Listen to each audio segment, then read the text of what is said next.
commission spéciale sur l'amnistie, opérationnelle depuis 2 mois.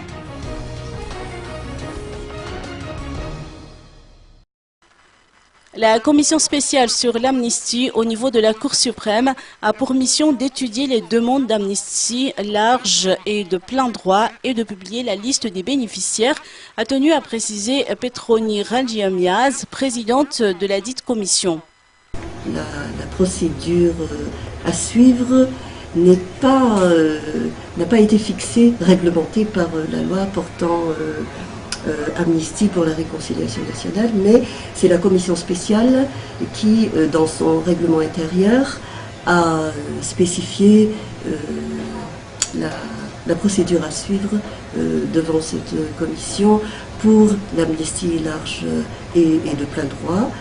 Et nous avions décidé alors à l'époque que la commission sera saisie par une lettre, qui vaut demande d'enrôlement, ou par une liste qui est présentée par un parti politique, le président ou le secrétaire général du parti politique, par l'intéressé lui-même, ou bien par son représentant, ou par un avocat.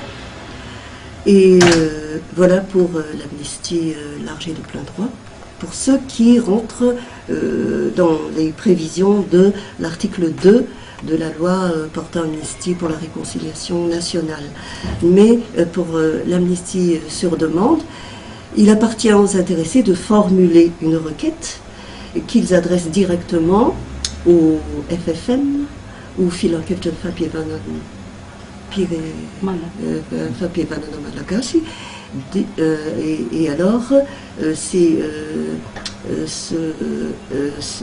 cette institution qui procède à l'instruction du dossier et qui nous transmet par la suite le dossier une fois transmis, une fois instruit, pour nous permettre de prendre la décision sur l'amnistie.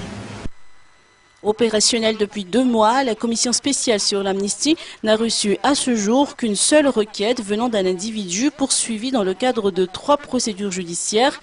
Petroni Radjiamiaz a noté par ailleurs que le montage de dossier demande beaucoup de temps et qu'il lui est ainsi impossible de savoir exactement à quel moment aura lieu la publication de la liste des amnistiés.